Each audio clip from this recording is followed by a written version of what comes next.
কক্সবাজার বাংলাদেশের দক্ষিণ পূর্বাঞ্চলে অবস্থিত একটি শহর। এটি চট্টগ্রাম বিভাগের কক্সবাজার জেলার সদর দপ্তর। কক্সবাজার তার অফুরন্ত সৌন্দর্যের জন্য বিখ্যাত। এখানে রয়েছে বিশ্বের দীর্ঘতম অবিচ্ছিন্ন প্রাকৃতিক বালুময় সমুদ্র সৈকত, যা 120 কিলোমিটার দীর্ঘ।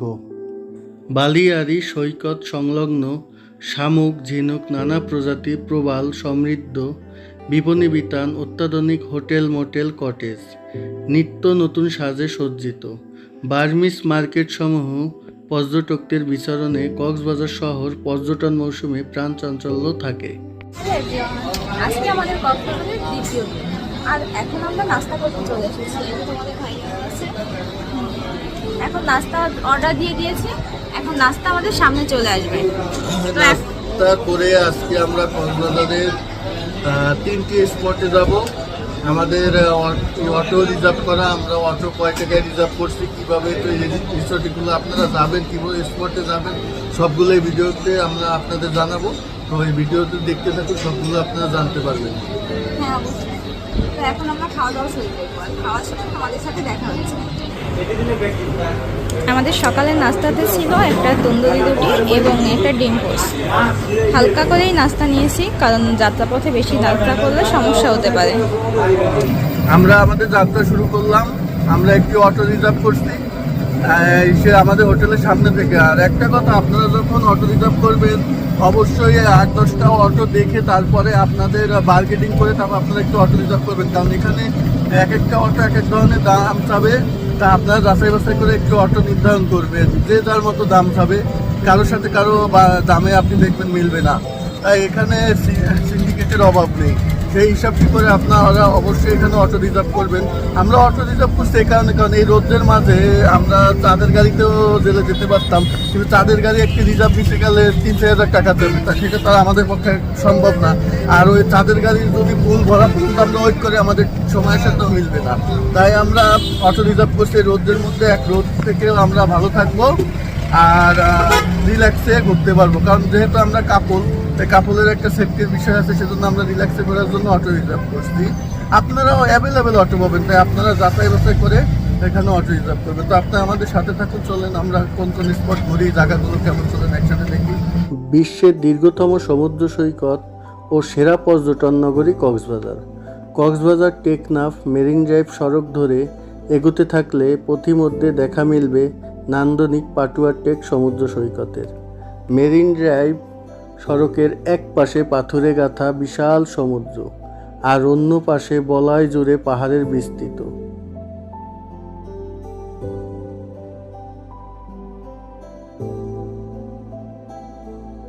পাটুয়া টেক সমুদ্র সৈকত আর রাতে সেখানকার বালিতে আছড়ে পড়া ঢেউ, মনে হবে যেন ছড়িয়ে আছে অসংখ্য রত্ন। বিশাল আকাশের নিচে এক অপরূপ লীলাভূমি, উখিয়ার পাটুয়া টেক সমুদ্র সৈকত।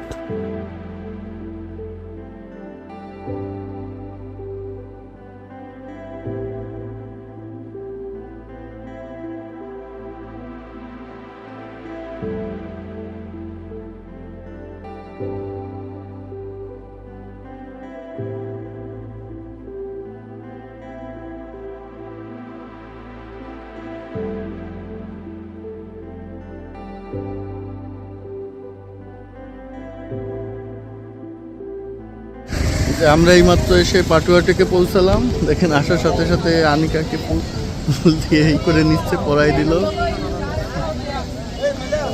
আসলে জায়গাগুলো সুন্দর, আপনারা যখন এসে নামবেন এরকম অনেককেই পাবেন। না আপু, এটা খুশি মনে নাও।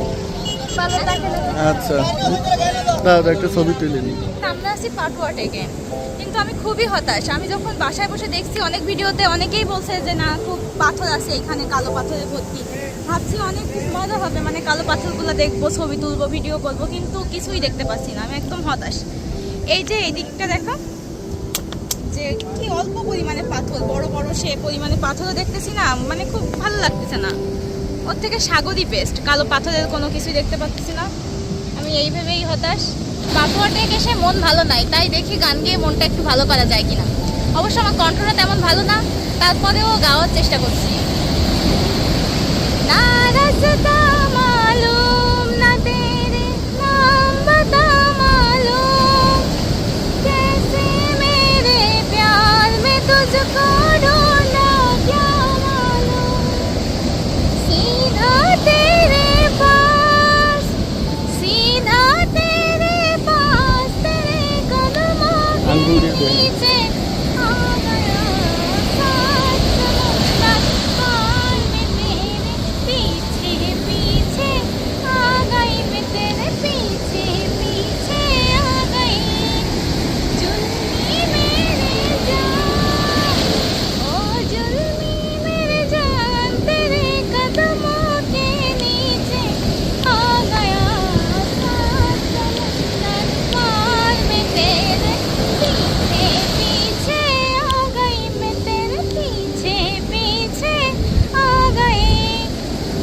আমার তো ভালো লাগলো গান।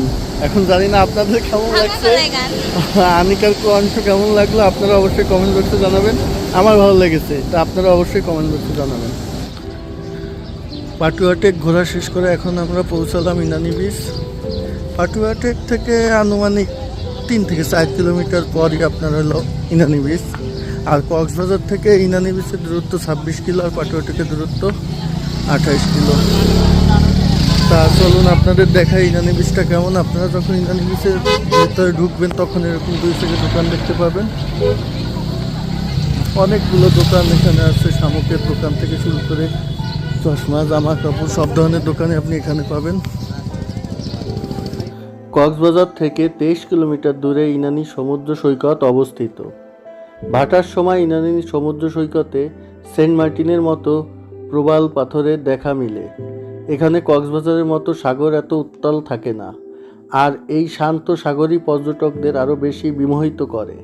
সাধারণত বিকালে বেলায় ইনানি সৈকতে ভ্রমণের আদর্শ সময়।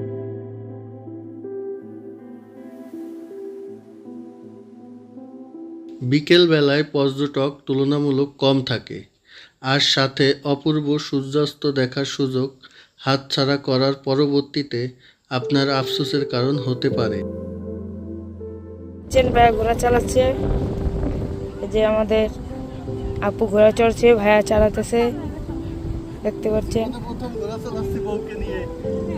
আপনারা আসবেন, আপনারা কক্সবাজার আইসে নিজের নিয়ে ঘোরা উঠবেন, অন্যের বউকে নিয়ে আবার উঠেন না, তাহলে বিষয়টা অন্য দিক যাবে।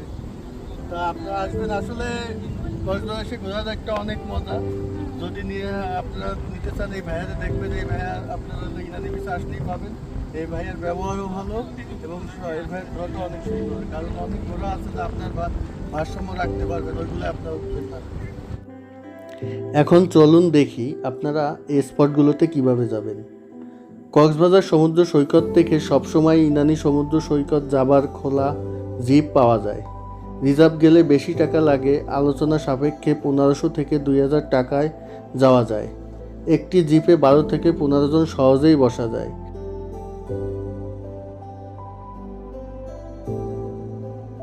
ইজি বাইকে করে ইনানি সমুদ্র সৈকতে যাওয়া আসা সহ সিজন বেঁধে ভাড়া লাগবে 500 থেকে 800 টাকা। এছাড়া লোকাল সিএনজিতে করে জনপ্রতি 80 টাকা করে আপনারা যেতে পারবেন। আর আপনারা 1500 টাকা দিয়ে জিপ রিজার্ভ করলে ইনানি সমুদ্র সৈকত বাদেও হিমছড়ি, পাটুয়াটেক, ঝাউবন ঘুরে আসতে পারবেন। ইনানি বিচ পার হওয়ার পর যখন আপনারা কক্সবাজারের দিক যেতে থাকবেন, তখন রাস্তার বাম হাতেই এত সুন্দর একটি ঝাউবন দেখতে পারবেন। আপনারা যাওয়ার পথে অবশ্যই এখানে নামবেন। এই জায়গাটা অনেক সুন্দর। আপনারা আস্তে আস্তে যখন ঝাউবনের ভিতরে যাবেন, দেখবেন অনেক সুন্দর, ছবি তোলার জন্য, বসার জন্য অনেক সুন্দর জায়গা। এই জায়গাটা অবশ্যই ঘুরে যাবেন। তো চলেন দেখি আমরা ঝাউবনের ভিতরে কি কি আছে। তো আপনারা ঝাউবনের সামনে এই সুন্দর সাম্পানগুলো দাঁড়ানো দেখতে পারবেন। হ্যাঁ,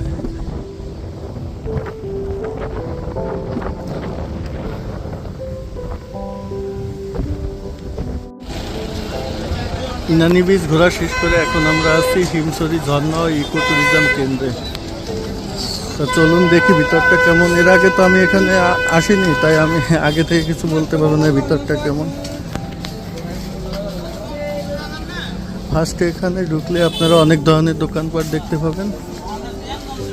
সব জায়গায় দোকান সেমই, আপনি ইনানি বিচ বলেন, কক্সবাজার বলেন, লাবণী পয়েন্ট বলেন, আর এখানে দোকান সবই সেম। দোকানে আপনি আলাদা কিছুই পাবেন না, কিন্তু প্লেসগুলো একটু আরেকটার থেকে ভিন্ন, দোকানগুলো আলাদা না।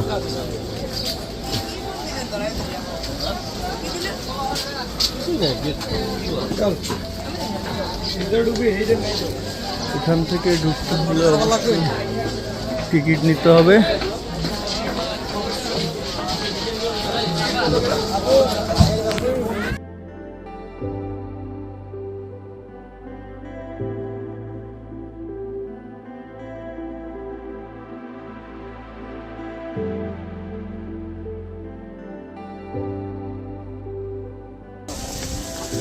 টিকিট কাটার পর আমরা টিকিট নিয়ে ভিতরে ঢুকলাম।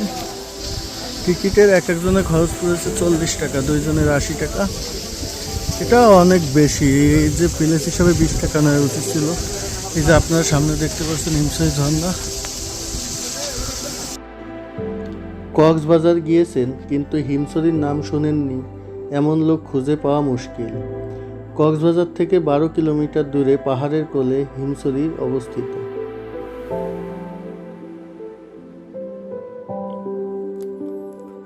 হিমছড়ি ছোট বড় ঝর্ণা, পাহাড় আর ফটোগ্রাফিক সমুদ্র তট পর্যটকদের বিমোহিত করে রাখে। শীতল পানির ঝর্ণা, মেরিন ড্রাইভ রোড এবং বিস্তীর্ণ সমুদ্র সৈকত দেখতে আপনাকে হিমছড়ি আসতেই হবে। সারা বছরই হিমছড়িতে যেতে পারবেন, তবে বর্ষায় ঝর্ণাগুলো পূর্ণতা পায়।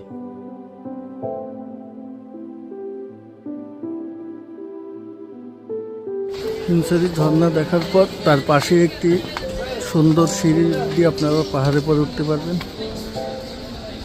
উফ, জানি না পাহাড়টি কত উঁচু, অনেকক্ষণ ধরে উঠছি। আমি এতেই শেষ, চলো অনেক চলো। বেশি আপসেট। এই গরমে যারা আসবেন অবশ্যই সাথে একটি পানির বোতল রাখবেন, কারণ পাহাড়ে উঠতে গেলে কষ্ট হয়, নামতে কষ্ট হয় না।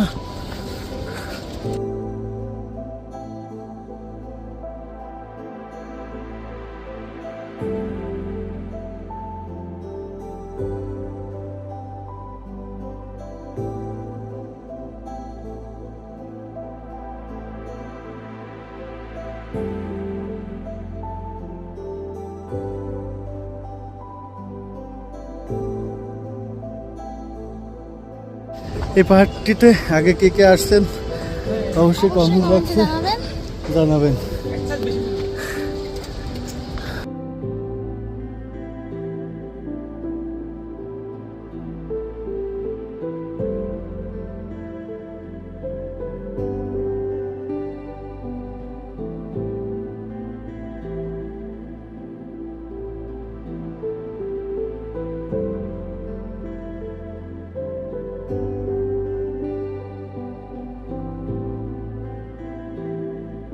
অবশেষে প্রায় আমরা চলে আসছি, দেখেন কত উঁচু পাল্লা, অনেক কষ্ট। ভাবছিলাম তেমন উঁচু না, কিন্তু উঠতে যেয়ে দেখলাম অনেক কষ্ট, অনেক উঁচু। একদম লাস্ট সিঁড়িতে আছে এখন, আর অল্প একটু পথ, অনেক উঁচু। তবে এখানে একটা শান্তি কি, এই উঁচু পাহাড় থেকে কক্সবাজারটা অনেক সুন্দর লাগে, দেখেন অনেক সুন্দর লাগে।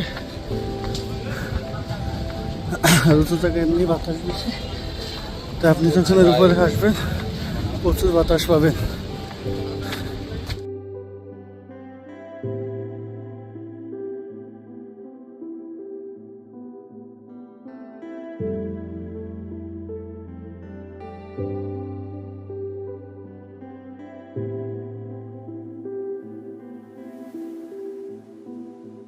তো হিমছড়ি ঘোরা শেষে আমরা এখন সিঁড়ি থেকে নামছি।